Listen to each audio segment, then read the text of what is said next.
নমস্কার, সিমই যখন যেমন এর পক্ষ থেকে সকল বন্ধুদের স্বাগতম। আজকে আমি বানাবো মটর পনির। মটর পনির বানাবার জন্যে আমি একটা মশলা করে নেব।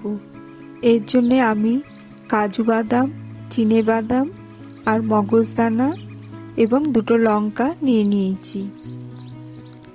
এগুলো আমি মিক্সিতে বেটে নেব।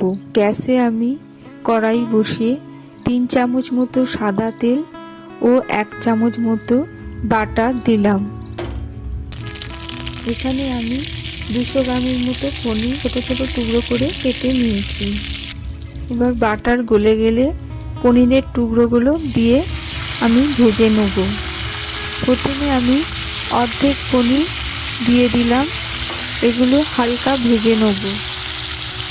এগুলো আমার হালকা ভাজা হয়ে গেছে। এবার আমি একটা থালায় তুলে নিলাম।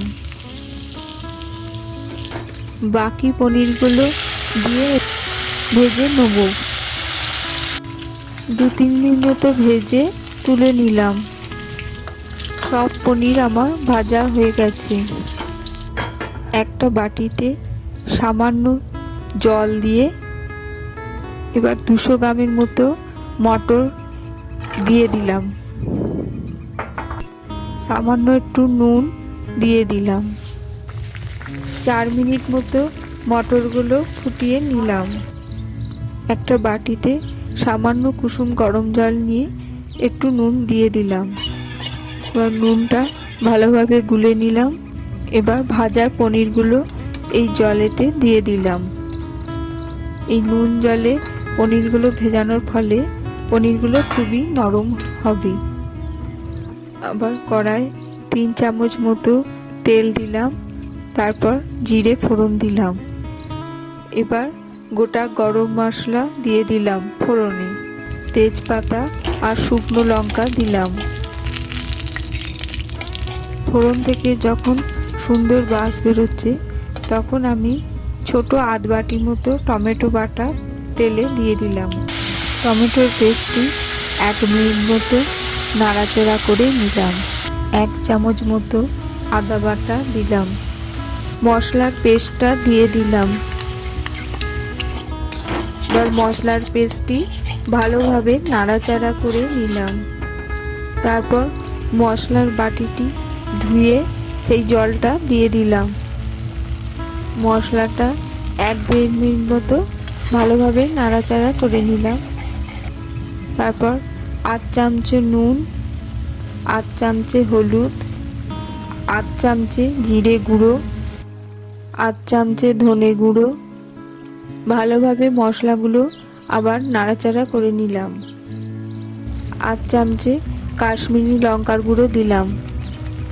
মশলাটা আবার 1 মিনিট মতো নাড়াচাড়া করে নিলাম। সেদ্ধ মটরগুলো দিয়ে দিলাম। দিয়ে ভালোভাবে নাড়াচাড়া করে নিলাম। 1 চামচে মতো চিনি দিয়ে দিলাম।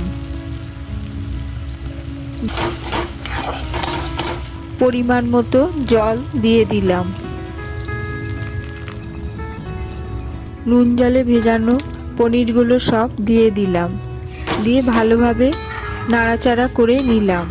আঁচটা মাঝামাঝি রেখে 2-3 মিনিট মতো ফুটতে দিলাম। 8 চামচে মতো গরম মশলা দিয়ে দিলাম। একটুখানি বাটার দিয়ে দিলাম। তারপর ভালোভাবে বাটার আর গরম মশলা মিক্সড করে নিলাম। একটুখানি মেথি পাতা ভালোভাবে হাতের সাহায্যে গুঁড়িয়ে নিয়ে এতে দিয়ে দিলাম। এখানে আমি শুকনো মেথি পাতা দিয়েছি।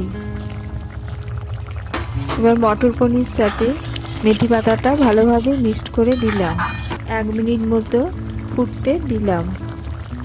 তৈরি হয়ে গেল আমার খুবই সুস্বাদু মটর পনির। এই ভিডিওটি আপনাদের ভালো লাগলে লাইক, কমেন্ট, শেয়ার ও সাবস্ক্রাইব করবেন।